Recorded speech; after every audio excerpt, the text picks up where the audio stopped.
Brooke pulls up her banking app on a random Tuesday. The balance reads $41,000.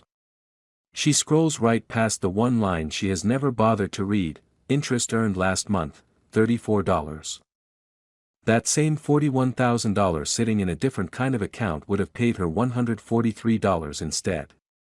Same access, same insurance, same risk, yet a gap of 400 times the money.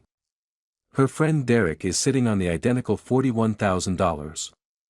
He earned the $143. Nobody broke a single rule. There's no hidden fee anywhere. There's no fine print buried in the fine print. Every bit of it is disclosed, right out in the open, on a page you have never opened, by an institution that isn't hiding anything and never was. The entire system runs on one thing your bank knows about you that you don't know about yourself: how long you'll leave your money parked there before you finally get around to moving it. For the average American, that number is 19 years. 19 years in the same account, at the same rate, for the same 34 cents. My name is Yank.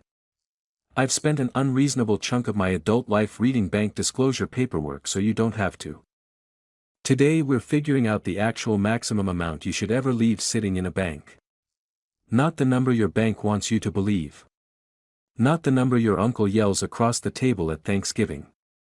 The real one.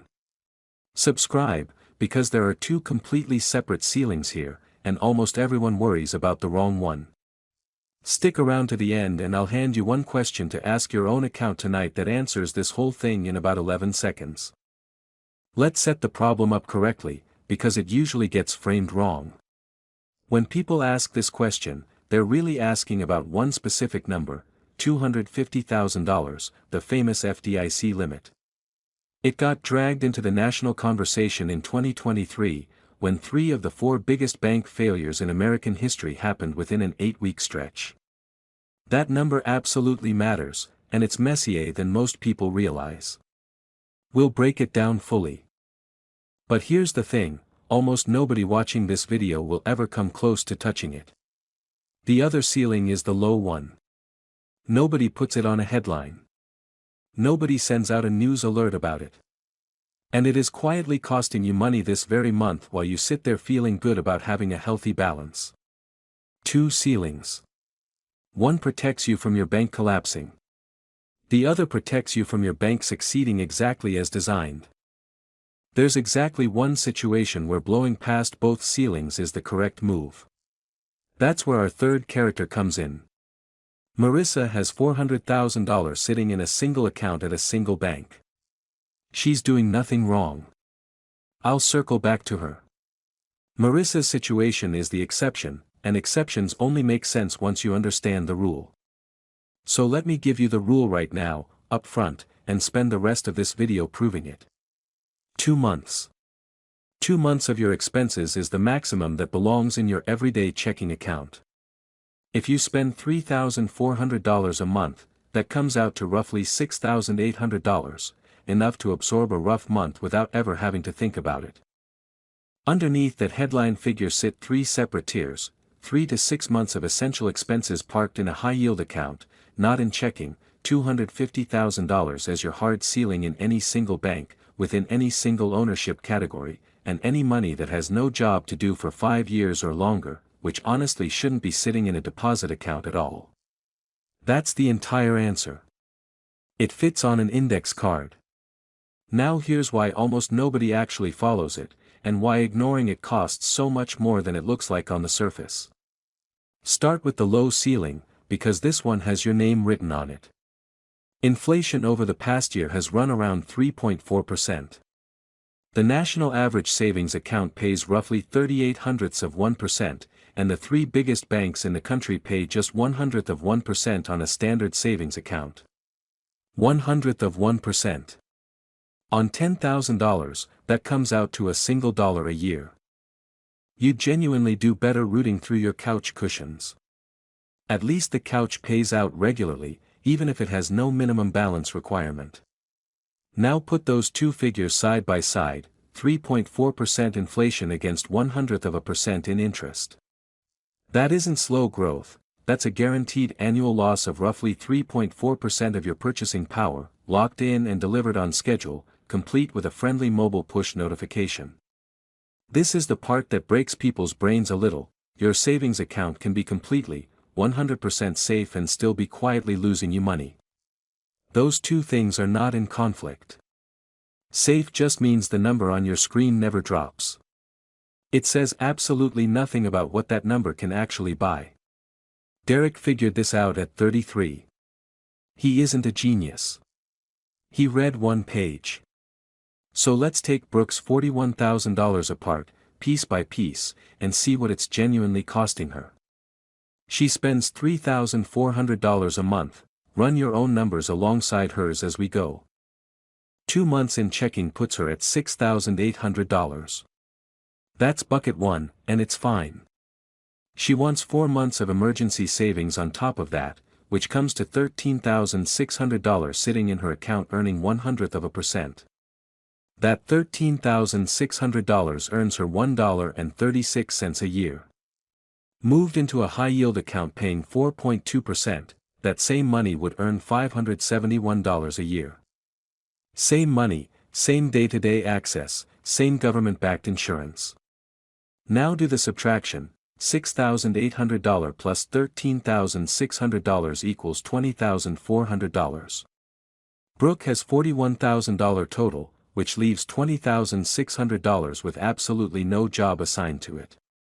That's the number that actually matters, and it's the one you should be hunting for in your own accounts tonight, not your total balance, but the slice of your balance with no assignment, no deadline, and no real reason to be sitting where it is.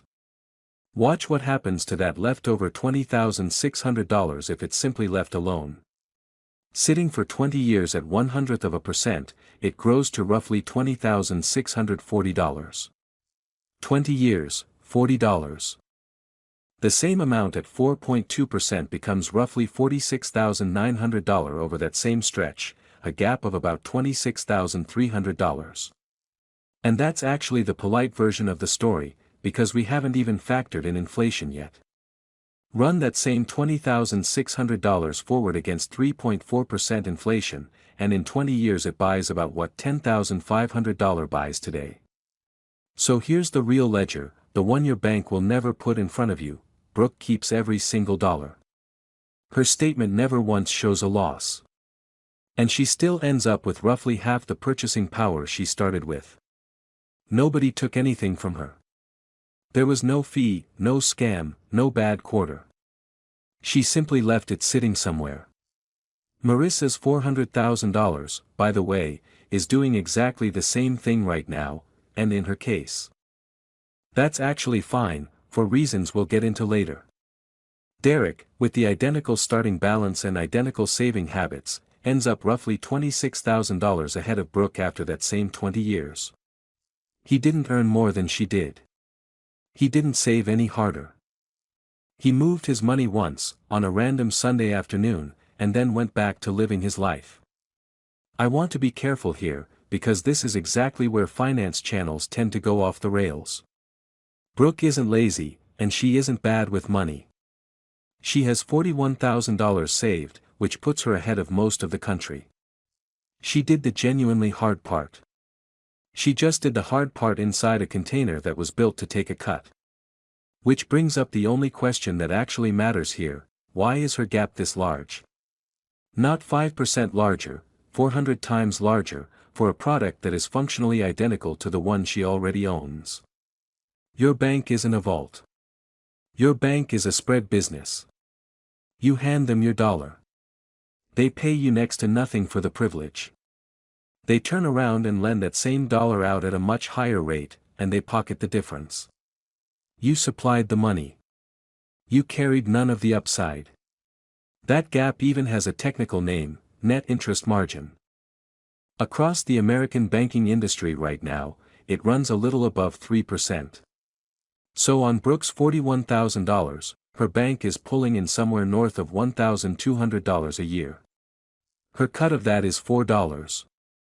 That's not a partnership, that's a parking garage. Whatever your own balance happens to be, that exact same arithmetic is running on it right now, without any input from you, because you gave your permission the day you opened the account. There's a second mechanism at play here, and it's elegant in the way a bear trap is elegant. It's called deposit beta, and it measures how much of a Federal Reserve rate move actually makes it into your account. When rates climbed sharply, the big retail banks passed almost none of that increase along to you, your savings rate barely crawled upward. When rates started falling again, those same banks slashed what they paid you almost immediately. Slow going up, fast coming down. That sounds like it must be a conspiracy aimed at you. It isn't. It's simply what happens once a business figures out that you're not going anywhere, because the whole strategy is built on one well-documented behavior. The average American keeps the same checking account for 19 years, and the same savings account for 17, nearly 2 decades of loyalty to an institution paying out a single dollar a year, one that would swap out your account number without a second thought. Brooke has been with hers since her very first job. Derek stuck with his for 11 years before he finally switched, which is worth saying out loud so you don't picture some guy who had all this figured out at 22. He didn't. He was you for over a decade. If you've been with your current bank since your first job, drop the number of years in the comments. I genuinely want to see the range on this. Roughly 82% of Americans don't use a high-yield savings account at all. Ask them why, and the top answer isn't distrust, it's that they simply didn't know it existed. It's simply what happens once a business figures out that you're not going anywhere, because the whole strategy is built on one well-documented behavior. The average American keeps the same checking account for 19 years, and the same savings account for 17, nearly 2 decades of loyalty to an institution paying out a single dollar a year, one that would swap out your account number without a second thought. Brooke has been with hers since her very first job. Derek stuck with his for 11 years before he finally switched, which is worth saying out loud so you don't picture some guy who had all this figured out at 22. He didn't. He was you for over a decade. If you've been with your current bank since your first job, drop the number of years in the comments. I genuinely want to see the range on this. Roughly 82% of Americans don't use a high-yield savings account at all. Ask them why, and the top answer isn't distrust, it's that they simply didn't know it existed. Most people hear the first part of that sentence and stop listening right there. So let's take each piece one at a time, because the gap between understanding this fully and only half understanding it is the gap between being covered and being genuinely surprised. Per depositor means you, the actual human being, not your account, and not each individual account you happen to hold. Per insured bank means the institution itself, not the specific branch you happen to drive to. And per ownership category is where this actually starts working in your favor, because there are 14 separate categories, and they stack on top of each other. Run this against your own accounts as I explain it. If you're married, you and your spouse at a single bank can be covered for $250,000 in your individual account, another $250,000 in your spouse's individual account, and $500,000 in a joint account, because a joint account insures each of you separately up to the full limit. That's a full $1 million of coverage at one bank before you even get creative. Add retirement accounts into the mix and the number climbs further. A payable on death designation extends your coverage per named beneficiary, so naming 3 beneficiaries gets you $750,000 of coverage in that category alone. Now for the misunderstanding that actually costs people real money. Opening a second savings account at the same bank, within the same ownership category, adds you exactly 0 additional coverage. 0. Your balances simply get added together and measured against one single limit. 2 accounts, 1 ceiling.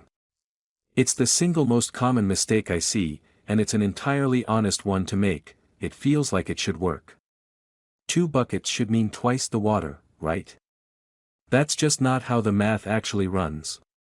Brooke has 3 separate accounts at her bank and had assumed for years that meant triple the protection. She was never anywhere near the limit, so it never actually cost her a cent, but it's a clean illustration of how confidently wrong a reasonable person can be about their own money. What actually adds to your coverage is a different ownership category, or a different bank entirely. 3 banks means 3 separate limits, and you didn't need a lawyer to arrange it. And what's not covered is worth memorizing too: stocks, bonds, mutual funds, money market funds, crypto, annuities, life insurance, and whatever's sitting in your safe deposit box. Deposit insurance covers your deposits. It does not cover things you happen to purchase while standing inside a bank lobby. So does any of this actually matter, or does the government just show up with a fire hose of money whenever things go sideways? In March of 2023, a bank went down in the fastest large-scale bank run in American history. Here's the number that reframes the whole story. According to the Federal Reserve's own after-action report, roughly 94% of that bank's deposits were uninsured. 94%, an entire institution built almost entirely out of money sitting above the coverage line. And the companies caught in it weren't naive, which is the part worth sitting with. A streaming device company disclosed roughly $487 million stuck there, about a quarter of its total cash, filed the very same day. A gaming platform company had around $150 million exposed. A major stablecoin issuer had $3.3 billion parked there, and over that same weekend, a token designed to always be worth exactly $1 traded down to around 87 cents. A payroll processing company liquidated $130 million in funds and raised $500 million in emergency financing within about 12 hours, purely so that other companies' employees would still get paid on Friday. Then regulators invoked the systemic risk exception.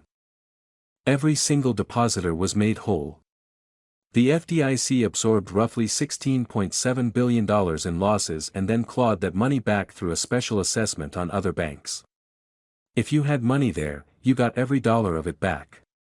So the story has a happy ending, which is exactly why it's dangerous to lean on. The regulators who made that call said, in plain language, that it was extraordinary, and that you shouldn't plan your finances around it happening again. It was a discretionary decision made over a single weekend by people under enormous pressure. It isn't part of your actual coverage. It isn't owed to you. And it's a genuinely strange thing to build your household finances around.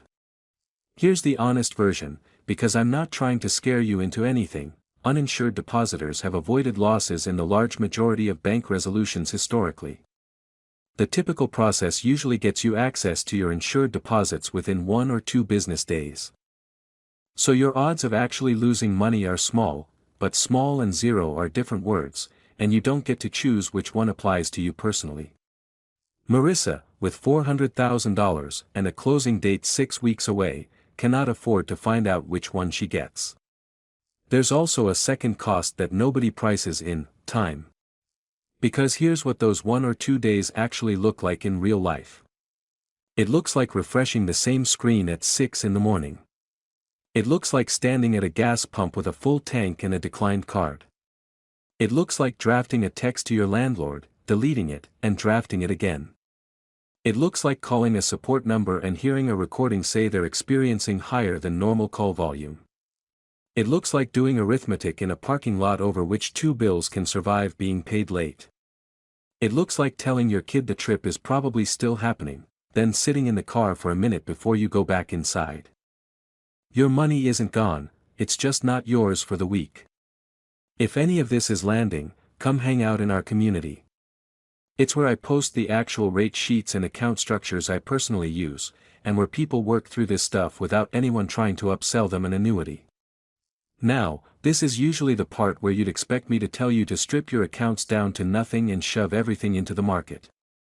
Instead, let me argue the other side, because Marissa is about to demonstrate that there are real reasons to hold more cash than any spreadsheet tells you to. The spreadsheet doesn't get startled. You do. Knowing that 6 months of expenses are covered is what keeps you from panic selling during a downturn. Derek will tell you the only reason he can leave his investments alone through an ugly quarter is that he never actually has to touch them, and that's entirely thanks to the deliberately oversized pile of boring cash he keeps on hand. Avoiding a single panicked sale can outweigh a full decade of interest differential. That's not a soft, feel-good benefit, that's a genuine return. Second, 3 to 6 months is a target, not a diagnosis. Research on household cash buffers has found that families need roughly 6 weeks of take-home pay and liquid savings to absorb an income dip and a spending spike landing in the same month. About 65% of families don't have that cushion. For a typical middle-income household, that shortfall runs around $3,000. Third, the rules shift depending on who you actually are. If you have variable income, you're self-employed, or you're the sole earner in your household, 9 to 12 months of expenses in cash is entirely defensible. I won't argue you out of it.